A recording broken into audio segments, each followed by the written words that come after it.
Hello and welcome to the 5th episode of Speaking My Music, the show where we talk about music sometimes, but mostly other stuff also. Today we have ID's Fantasy on the show. Welcome to the show. Thank you. The up-and-coming FNAF theorist as of late. Why don't you go ahead and introduce yourself to the people? I'm ID's Fantasy. I'm a FNAF YouTuber. I started posting Five Nights at Freddy's content in February of 2022 when I posted a theory video on the identity of Patient 46 one day before MatPat put out his video about, which was intentional. Hell yeah. Getting ahead of the game. Oh yeah. My thought process was, I don't want him to beat me to the idea. And then he had a different idea, so it worked either way. But that video got me monetized, so I will take what I can get, you know? Oh, hell yeah.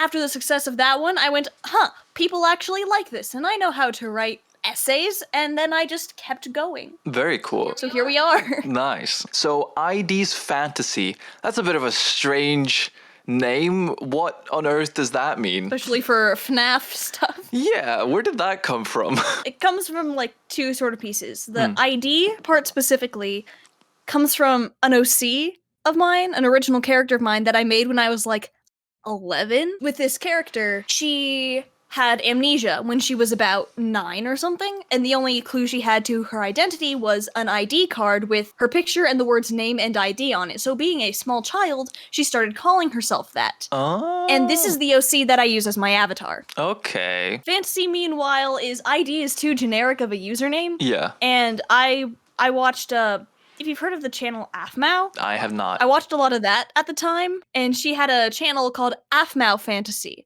And so I pulled the fantasy part, and then to not be totally copying, I added the apostrophe S to the ID. That's an interesting story. So that's like a character that you use for your sprite, right? Yeah, and she's a Pokemon OC. Oh, let's go. Yeah. So this being branded as a music podcast question mark, I have to ask, what is your like relationship or history with music? Like, are you an avid listener of music? Do you listen a lot? Do you even write music? Do you play any instruments? Like what's your relationship there? I grew up in a rather music oriented household. So I started playing the violin when I was about 5. Okay. And I started playing piano when I was about 8.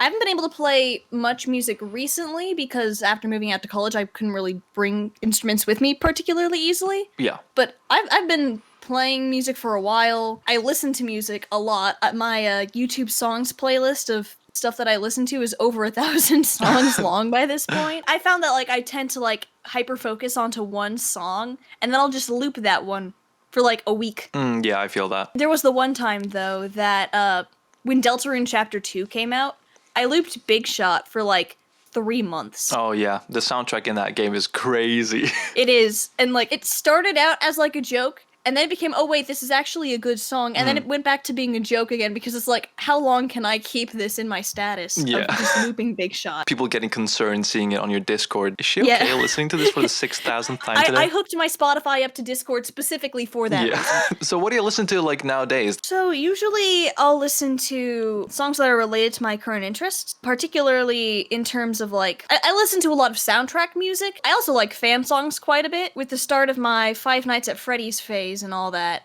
Yeah. I've been listening to a lot of that. But like whenever a new Pokemon game comes out or something, I will like listen to bits and pieces of the soundtrack there, depending on what songs I liked. The music tab I currently have open to loop is Unbroken by Man on the Internet. It's a William Afton villain song. Oh, hell yeah. So how did you get into FNAF in the first place? It was 2021, and the final Security Breach trailer dropped, and Matthew Patrick was reacting to it on GT Live. And I'm like, oh, there's actual story here, and it's not just getting jump scared all the time. This actually seems interesting. Yeah. And so I watched MatPat's playthrough of it, and then like Dako's playthrough of it, and Rombu's playthrough of it, and like a whole bunch of other people's playthroughs of it. And binge studied the lore for 2 months, and then started making theory videos. It really just is MatPat that's getting everyone into it, because I have the same story. Like, I found it through MatPat as well. Yeah, pretty much. I mean, I'd heard of it at school and stuff. Yeah, of course. Like, people were talking about it, and I was younger at the time, so I was slightly unnerved by people being like, oh yeah, the kids' bodies were put in the animatronic suits, and they started haunting it, and I was like, what the heck are you people talking about? Yeah. Now I'm here. What made you decide to make videos about it specifically? Because you can be into it without making videos, but what was that specific, like, have you been making videos before this, or? I've been wanting to make a YouTube channel since I was like 12, 13. Finally got around to like making the channel when I was about 14. My first videos that I ever uploaded were me in the basement with my DS and my phone propped up with a bag of rice and a bag of popcorn kernels, recording me playing Pokemon Mystery Dungeon. Yeah. There's a reason those videos didn't get many views, but I've been wanting to do YouTube stuff for a while, and my original plan was like maybe try, well, not my original plan, but my plan before getting into FNAF was to try doing animation stuff. Because I am an artist, I'm studying animation at college. And then the thing is, like, I couldn't pin down like a niche of something to focus on. And like at the time, I was a decent artist, but like looking back on it now, I understand why people didn't watch my videos. Yeah. I didn't know what to focus on. And so when Five Nights at Freddy's came out, and I'm like, I thought things were interesting. I like sharing my thoughts, and when I'm seeing thoughts about something and I have an idea about what I think is correct, I like to share that. And so I'm like, hey, I know how to write an essay. I could give this a shot. MatPat announced that he was doing a video on Patient 46. I panicked because I had wanted to do that, and if I happened to come up with the same answer, then people would be like, you copied MatPat, because internet people don't understand how editing works sometimes. Yeah, of course. Oh boy, it took me 2 weeks to make that video. Yeah, I feel that. So after he announced that, I'm like, all right, I have 2 weeks, gotta get it out. Okay. And then I did. So is that really like what got you into it? Just like forcing yourself to get a video out before MatPat got his out? Yep. Otherwise, I probably would have procrastinated for like 2 months. You made a bunch of theories about said game franchise. What is your favorite theory or video that you have put out? I've got a couple that are pretty high up there, honestly. So, Yeah. like, my favorite video that I've posted is probably my one on the Post-it Note Room, production named Charlie Door. Yeah. Because, okay, so back in August, I posted a video on who I thought Glamrock Freddy could be. Like, all the candidates and how likely they were. And then I mentioned that I was planning on doing a video of, like, where I thought all the other characters were. Because, like, if one of them is still around, there's a high likelihood that everyone else is, you know? Yeah. And on a different video of mine, someone had commented saying, hey, you know, the door to the Post-it Note Room is called Charlie Door in the files. I was mind blown. Yeah. But being a procrastinator during the school year, I didn't get to work on it until months later. And by that time, John FNAF posted his video on Charlie being in the Post-it room, and I was like, oh no. It's like he beat me to it. Yeah. Maybe I couldn't introduce the idea of Charlie being in the room now. The crying child being in the room wasn't like a new theory by any means. When I was examining the Post-it notes, and I'm like, this is a conversation happening here. When John and MatPat were talking about it in their GT Live reacting to John's theories, neither of them had the idea of both of them being there. And I'm like, all right, we're still good to go. Yeah, that's a fun idea. So I finished that during finals week. Damn. So that was fun. I did like most of the script writing and all of the editing. And then I posted that first day of like my winter break. Yeah. And that thing did the numbers. It got MatPat's attention. John saw it. I'm pretty sure it's the most successful full-length video on my channel. I'm very happy that I was able to get that out, and I think that really, like, I had shorts that were doing pretty well prior to that, but, like, people pay more attention to the long-form content. Yeah. My favorite theory that I've come up with, on the other hand, is phone guy is phone. Yeah. Let's go. Best theory of all time, because it's so insignificant to the lore that I can keep it as a headcanon no matter what anyone wants me to think about it. It's just like, all right, you've got the FNAF 1 phone, and on night 5 it's making weird noises. A little suspicious, don't you say? Yeah. We need more phone guy in future games or DLCs. We need more phone guy bring content. back phone guy. Come on, Scott. Do your Favorite thing. FNAF character. Yes. There's a lot of FNAF content that's being put out this year specifically. Yeah. Like, my goodness. Man, the week of back-to-back trailers. Yeah. That was crazy. I don't think anyone was expecting that much. I was expecting the movie in Ruin because it made sense to announce them Yeah. close together, but Help wanted to. It's like, when? Yeah, the plot twist. It's like, all right then. So, the FNAF movie, what are your thoughts? I'm very glad I came in at a time when I didn't have to wait 8 years. Yeah. Man, you're lucky. I remember when the FNAF movie was announced, and I'm genuinely surprised that it's being made at all.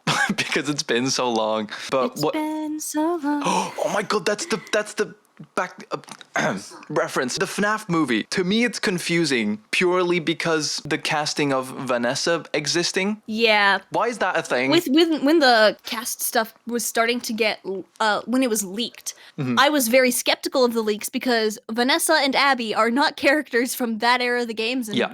Abby? Question mark. Yeah, who's that? And people are saying that like Abby is a nickname for Elizabeth, but like who in their right mind would be using Abby as a nickname for someone named Elizabeth? Yeah, you I've know? never heard that. It's like this one website says it somewhere, and it's like, but if people were using the argument of anagram of baby, that does work better for me. Yeah. Anyway, I was initially very skeptical of the leaks, and I'm like, guys, hold off until we get official announcements. There's some suspicious things here. Golden Freddy in that one teaser is missing an ear. Yeah. And in FNAF 1, he had both ears. In FNAF 2, he didn't. So it's looking to be a different continuity, so I'm less stressed about it now. Yeah. Especially since, like, it seems like Mike doesn't know much about Freddy's in this version of things. It feels like a weird amalgamation of a bunch of different games. I'm just very surprised that it's being made at all. I think it looks really good. I'm very happy about it, to say the least. Do you have a favorite piece of, like, FNAF in general, whether it's a fun fact or trivia or a piece of something? My favorite fun fact is that William Afton's ghost canonically has bone rabbit ears. Does it? Yeah, like Fazbear Frights isn't totally canon to the games, but like typically mechanics and stuff go across. Yeah. In Fazbear Frights, William Afton's ghost manifests. So Jake and Andrew are in Fazbear Frights, and Jake is trying to use his happy memories to free his and Andrew's spirits. Meanwhile, William is there, mad at Andrew because vengeful spirit of that continuity, and tries to drag him back down. And when William manifests, he's like a weird corpse man, but with bone rabbit ears. Oh, that's right. He is so attached to the Springtrap persona that it manifested on his ghost. That's so funny. The most dedicated It furry is, in I the love world. Yeah. Like William Afton is canonically a furry. Yeah. So FNAF aside, so you have some other videos on your channel that are not FNAF specifically. You have some like other indie horror games and whatnot. Are there like any other types of videos that you would want to make that isn't like FNAF or indie horror related or like theory based or stuff like that? Or are you like happy sticking with that? I do think at some point I will probably want to like shift gears a bit just in case FNAF starts to like actually die off and the series gets ended. I do want to live stream me playing Pokemon games and stuff at some point, just because it's fun. I also plan to live stream me playing Security Breach and Ruin when that happens. We'll see how well it goes given my absolute fear of dying in video games, which is why I don't like horror games, because I just feel on edge constantly, and some people enjoy that, and my brain feels like I'm going to die. Yeah, I feel that. Honestly, if not for FNAF, I would have probably become like a Pokemon YouTuber or something. What is next for ID's fantasy? Is it Pokemon streams exclusively now? Or what's next? I'm working on my video about Candy Cadet at the moment. Though I will say, if this video is probably not going to be out by the time that Candy Cadet video comes out, just listing off things that I plan on doing within the next while. I'm going to do my video on Midnight Motors from FNAF 4. I'm probably going to do one, what I think will happen in Ruin, what I want to happen in Ruin. Ruin might be out, I don't know. Anything you want to promote? I have a Twitter, a Tumblr, and an Instagram, ID's Fantasy. Good enough for me. Well, thank you so much for coming on the show. Thank you for watching, and please check out all the stuff in the description, and remember to leave a like and subscribe. Thank you so much. I'll see you in the next episode where we talk to Mr. Oliver Stay. Spoilers. See you then. Okay, bye.